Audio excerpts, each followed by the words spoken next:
Oh, mic check before we're good to go. Mic check, 1, 2. Marcy's mic check. It should. I got it the wrong way. Oh, it's got a thingy.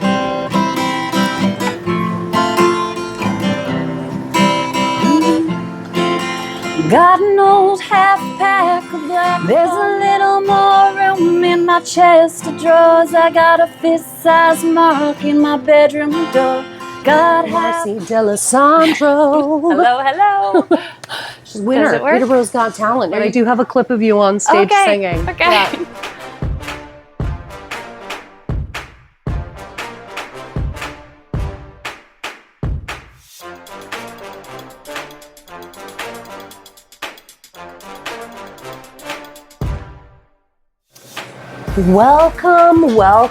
Welcome back for season 3 of The Tiffany Show. I'm your host, Tiffany Arcari. You are watching on either my social media channels or Kojiko, Your TV, Peterborough, Lindsay.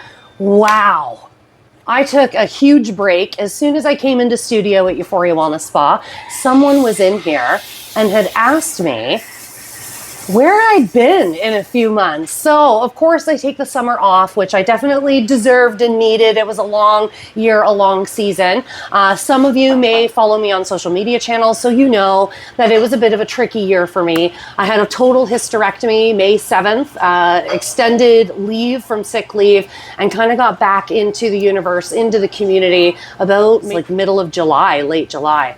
So I am back, I am alive, I am grateful, and watch for a women's health event coming down the pipeline. Probably in a year or so, I'm gonna check the boxes and get something lined up because I definitely noticed a need for spaces and conversations around the topic. So my friends, thank you for joining me. Thank you for joining me for season number 3. And of course, the sponsor of the show, Sarah Evans, Ball Real Estate. Shout out to you.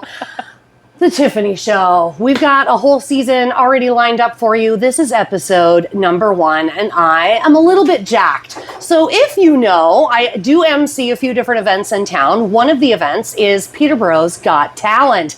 And last year, I promised that the second place winner would get a spot on The Tiffany Show, and I am so happy today to introduce Marcy D'Alessandro. Hello. Come on in. How are you today, Miss Marcy? I am doing great. I teach music at St. Martin's in Ennismore, so I have kindergarten all the way up to grade 8. Were you always wanted to be a music teacher? Was that always on your radar? Oh, you know what? That's kind of a funny story. So this is my 20th year teaching. My mom always was she was a principal. She was a teacher, vice principal, and principal at St. Martin's in Ennismore, and always talked about what a great community it is, how wonderful the people are, how awesome the staff is. So my whole life, I wanted to get into St. Martin's, and a music job came up, which I didn't have any previous formal educational training in music, but I thought, I want to get out to Ennismore. So that was 5 years ago.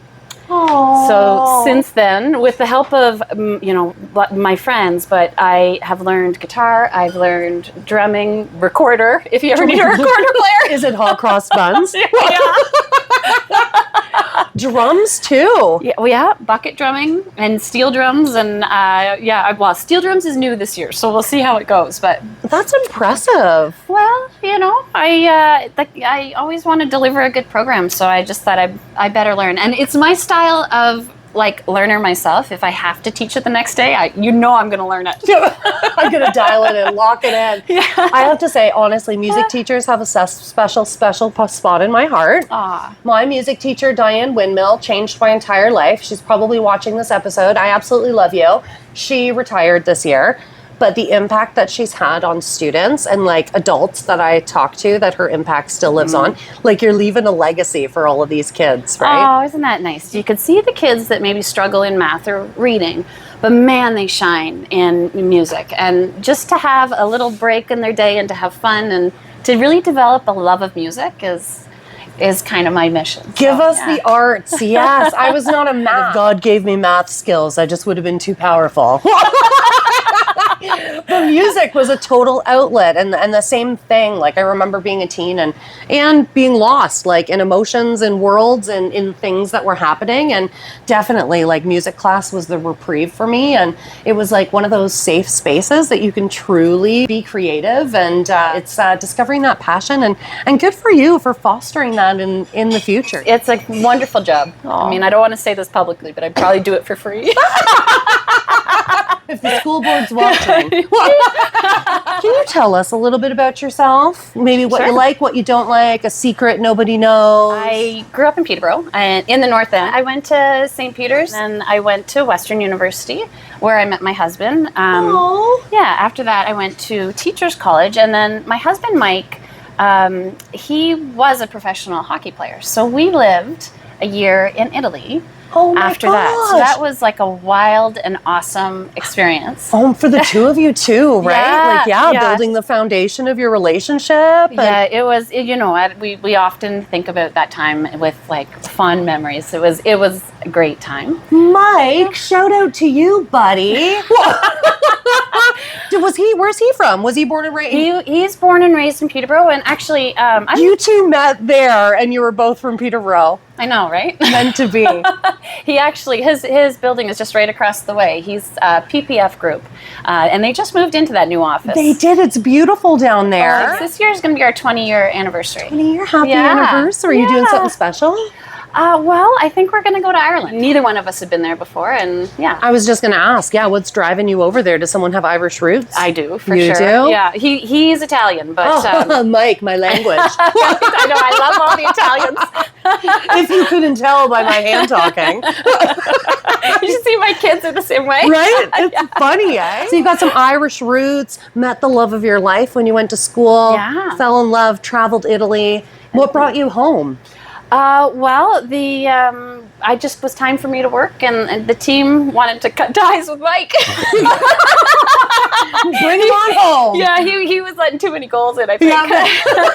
Oh, there's a goalie. Yeah, he was a goalie. You'll have to forgive me. I'm not sportsy, but I'm wildly supportive. Well, that's all you need to be. Right? So he was a goal. Do your kids play hockey now too? Is it like a Yeah. bit of a legacy? It is actually. So we just dropped my daughter off at Stansted College. She's only in grade 11, but she is going to Stansted College because it is specialized in a hockey program. And she is a goalie too because... Oh my God, Dad! I know. And they didn't think that my heart like beat fast enough, I think, but... Oh my gosh, that is awesome. So she is living her dream, and it's, you know what, it's pretty brave. Like, Andrew, you know, I don't know. Well, for sure, I wouldn't have been brave enough in grade 10 to move away from home and to really like take the bull by the horns and chase a dream. And yeah, so I'm real proud of her. Yeah. She's 16 or 17? She's 16. 16. Yeah. That is impressive. If you are watching this, wow. My baby It is girl. busting into that arena, you know? Good for you. Yeah. We're cheering you on, sister. And then Mike's got 3 kids. Three? My son Andrew, he began high school this year too, so it was a big... Oh, big week in the D'Alessandro house. Oh man! And then my youngest, it was his birthday too yesterday, so it was like everything at once. Holy Hannah, you have a trifecta going on over there. Are you okay? Mike, are you I'm all here. right? That's big family things, right? Well, yeah. Aw. It's always, you know, it rains, it pours. But Yeah, it always yeah. seems like everything is busy and wonderful. And one of the lessons, to be honest, in having Ava move away is like everybody will say, it goes so quick. But like, honest to God, you don't believe it. You can't really even comprehend until there they are out the door, and you think, Wow. oh man, what? Yeah. Is she the first to flee the nest? Yeah. Oh, Yeah. my heart. Oh, I that's know. a big one. Yeah. Thank you for sharing with us a little kind of snapshot about your life. And Yeah. we kind of connected, like I said, at Peterborough's Got Talent. And I think you're going to like maybe strum a little something for us today. Sure, Yeah. yeah. Maybe we'll wrap the episode up with that. I Yeah. think that'd be all right. Okay. In the meantime, Catch a fish, and I can change the tire on the side of a road. Yeah, I know a few things a man ought to know. Yeah, I know a few things a man ought to know. Go through the ups and downs of life. Can you maybe just share a little bit about your journey? My dream for a long time was to be in administration. Following my parents were both in administration. Right, in yeah, education. makes sense, yeah. But there's so much joy in the job of music. It's hard to My leave. son David, who is hilarious, he's always signing up for the talent shows at school. Really? We'll have to get him in Peterborough's Got Talent this year. There's 2 categories, eh? Oh, good. Yes, I think it's under 18 and then 18 plus. Oh, well, you know what? He did Pink Pony Club for St. Martin's last year, and it was awesome. Please send in your submission video. Were you always a singer? I did more visual arts in terms of like taking like classes. Interesting. Jerry Allen ran Leader of the Pack, and that was like an amazing opportunity that I still hold near and dear to my heart. But when I was learning, the instruments kind of more seriously, I went to Bridget Foley, who, shout out to Bridget. Foley! Yeah, if anybody's looking for music lessons, just look her up. Was Bridget's grandmother Teresa? Yes. Yeah, I was just in a car with Teresa the other day. Yep, Teresa Nice. Foley's show place. And they've got the Foley's Pub. They do the shows down in. Well, so she was the one that kind of convinced me, like, well, go in Peterborough's Got Talent. And I thought, well, I'll put a video in, but I'm not going to get picked. And then She got picked. I got picked, but to be honest, speaking of like something I'm totally like, maybe even a secret, that I was terrified. And I thought that I was going to like, there was a real serious concern that I would get up on that stage and have a panic attack. Marcy. So I was telling my dad about this, and my dad's like, listen, you got to go practice. So I was like, so I signed up at the Black Horse.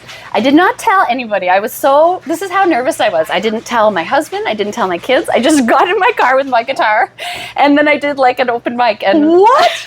Yeah.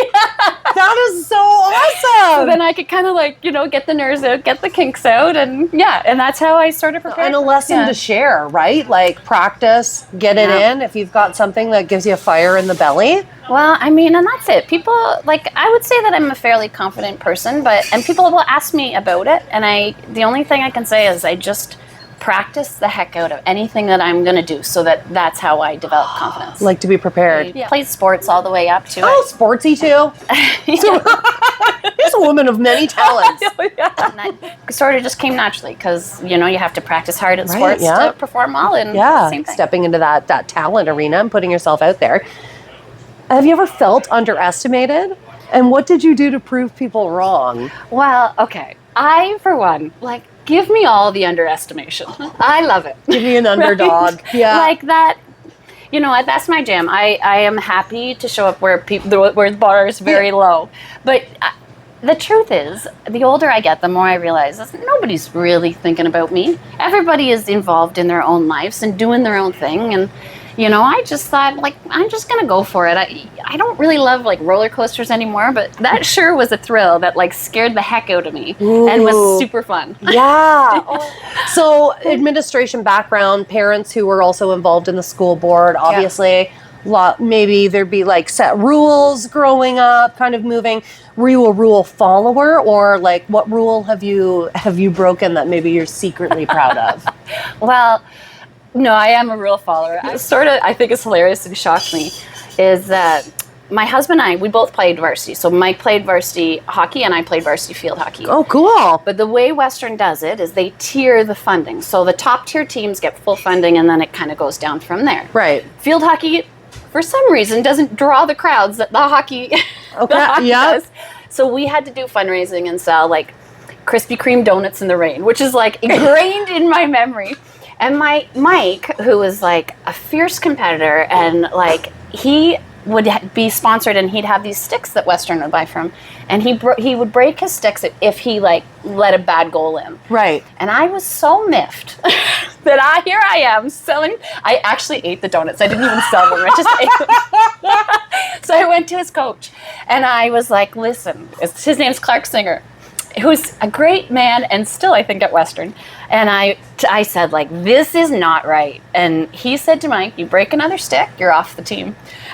You're kidding. I guess, so that was kind of A little bit of a, yeah. It doesn't follow the normal dating rules. No, that counts. That counts. I love that he forgave you eventually. Well, I mean, he still asked me to marry him, so at least he knew what he was getting. 3 kids later and 20 years of a happy life, right? Yeah. That's how it started. You took lots of lessons, lessons that you teach, lessons that you see.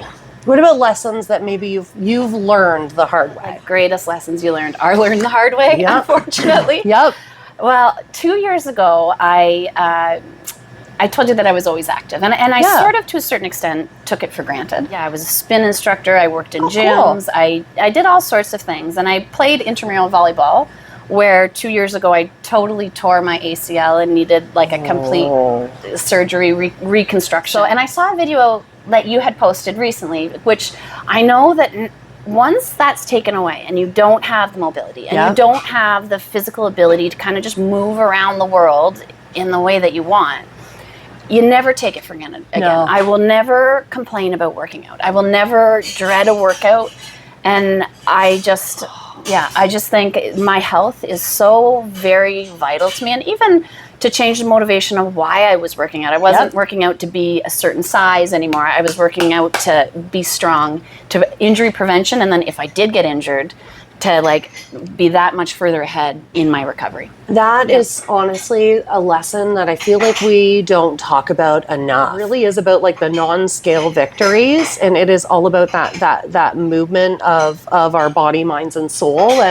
And it's really not about, the weight or that number on the scale. It really is about like living. And when you have kind of your normal life taken out from under you, that totally, I totally agree. It completely shifts your perspective. And I mentioned in the beginning, I had taken an extended leave for hysterectomy, and I was hemorrhaging really badly. Like my blood was down to 60. They had blood transfusions on hand. Like it was really, really scary. And I came out the other side of that, and I'm just happy to be alive. And never again will I be like, I don't want to go to the gym today, or like I'm not gonna walk up the hill because I don't want to huff and puff. It's like, no, I do want to huff and puff. Like get my heart feeling. I can huff. Yes. Yeah. Oh my gosh, that's a beautiful one. Beautiful lesson to learn. Just do the thing. If you are nervous or scared, like do it anyway. Do it scared, do it hungry, do it tired. Just do it. It's fun. Yeah. And sometimes doing it pulls us out of the story or the hard thing that we're going through. Like sometimes it's really easy to have hard things happen and sort of recluse and stay in that space.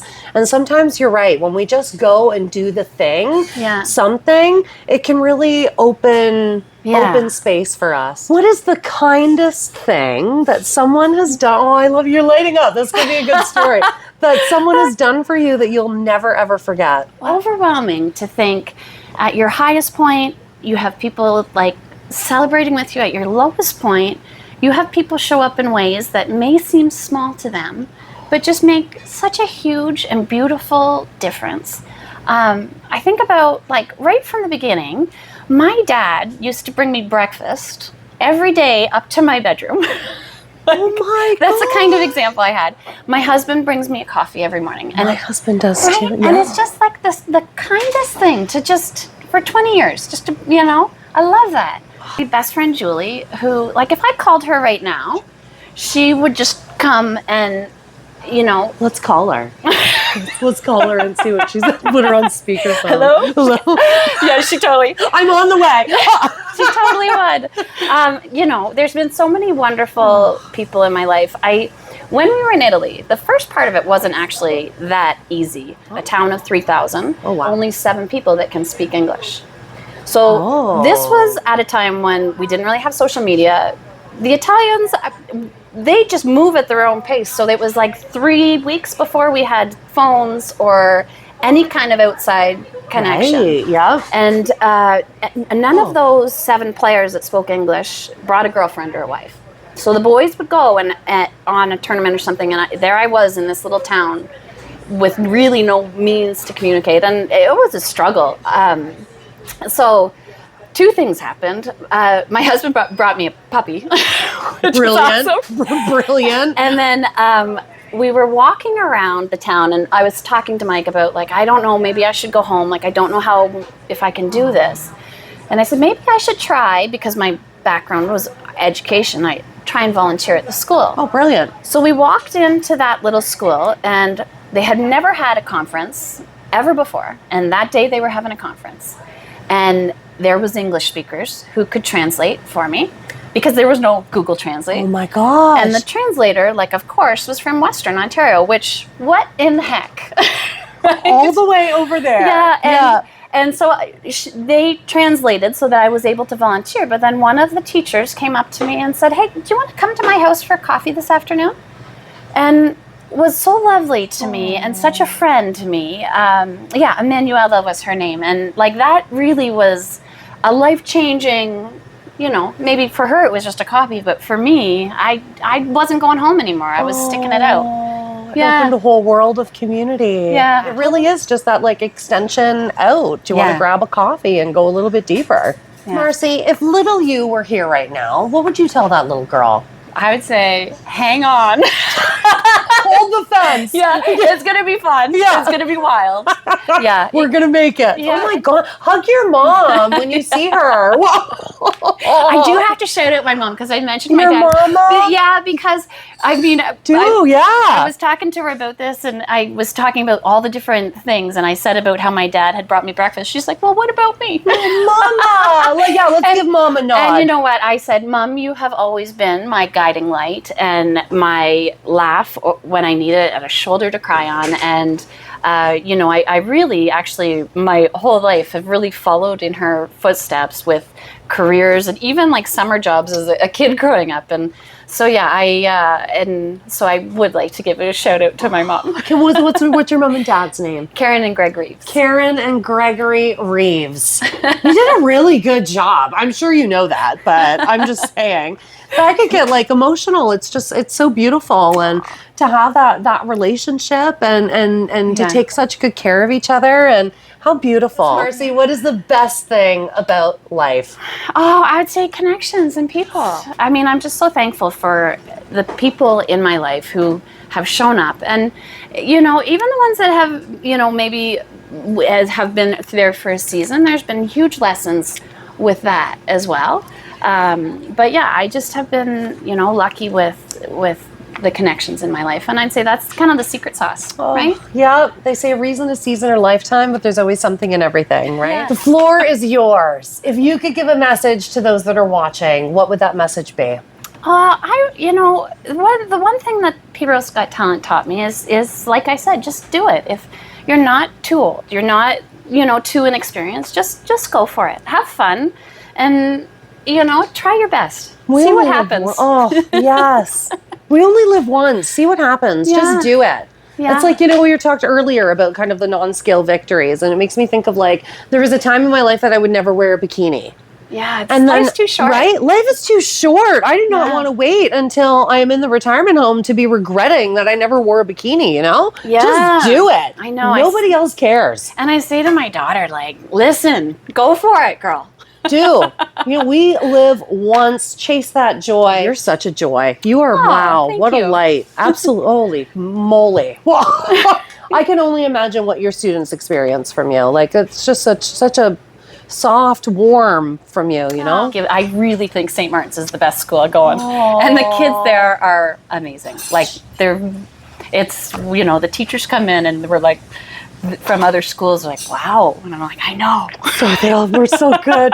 Shout out to all the kids at St. Martin's and Ennismore. And the staff. The staff. Yeah, they become family. Well, we actually, the staff, we travel together. Stop. Oh my God. Can that be any freaking cuter? There was 20 of us that went to Nashville a few years back, and then we went to Mexico like a couple years ago. So the next trip is Ireland. It was going to be, so that's all starting to kind of take shape. You're kidding. Oh my gosh. Find yourselves a workplace that is like that. Everybody takes care of each other. Yeah. Because Yeah. it's like it plays into kind of the rest of the story, right? Where Wow, you spend a lot of time you do. right there. Yeah, Might as well enjoy be having your fun. coworkers. I don't know. I used to work at the spa here for like 10 years. I would leave and be like, "Love you, good night, take care of each other." Like I won't even hesitate. I don't even care. Report me to HR. Miss Marcy, I thought maybe you would give us a little concert today. Maybe just a little 30-second or a minute Sure. of strum and sing. All She's gonna right. get our guitar for us. Oh my God. Let's see. Look at this. Can you see this? Look at this. It's so on brand for you. It matches. Oh, it's got a thingy. But yeah. Oh, that's better. Is that better? I think so. It's just, there we go.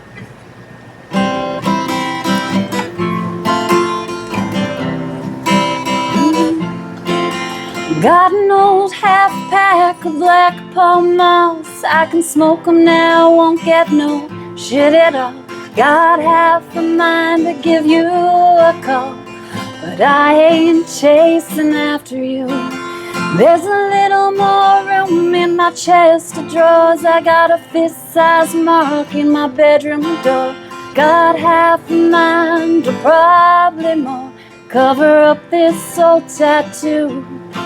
I got a hole in my heart damn near the size of Texas, and I think you left it. I got a picture of you and me circa 2019, don't know why I kept it. I got a story I tell myself until my face is in the blue, but I got no happy ever after you. Oh my God! You're okay? so good! I got chills. Did you write that? No, it's Thelma and James, and it's Mackenzie Porter, and I forget the guy's name, but I love all their stuff. It's actually a duet. Oh my gosh! I was like, did she write this for her husband? Oh my gosh, that is so beautiful. Aw, thanks. Thank you. Thank you so much, Marcy, for sharing your light with us, for sharing your joy with us. What a treat. Oh my God, can we just be best friends? Yeah. Well, hey, you know what? You deserve a big shout out too, because there's not, like, to connect the community and hear a local voice and tell local stories in such a fun and loving way, like, props to you. And doing it while you were sick and recovering, like, amazing, girl. Thank Amazing. you. Oh my gosh, we live in the best community. Peterborough, Kawarthas, Lindsay. Hands of applause, Marcy D'Alessandro. Maybe I'll put some clapping in the background there. That was absolutely beautiful. You are just a stunning human being. I can't believe your impact that you leave behind, I'm sure, is absolutely massive. And how lucky is your family and your friends and the people that are around you. This has been another episode of The Tiffany Show, episode number 1, season number 3. Take good care of yourselves and each other. Be kind, keep going, and I'll catch you for the next episode. You're looking to sell your home or cottage? You want to work with someone who knows the market inside and out. Hi, I'm Sarah Evans, born and raised in Peterborough, Ontario. I'm very proud to call this great community home. Contact me today and I can promise to exceed your expectations. 705-768-6278 or visit sarahevans.ca. Not intended to solicit those currently under contract.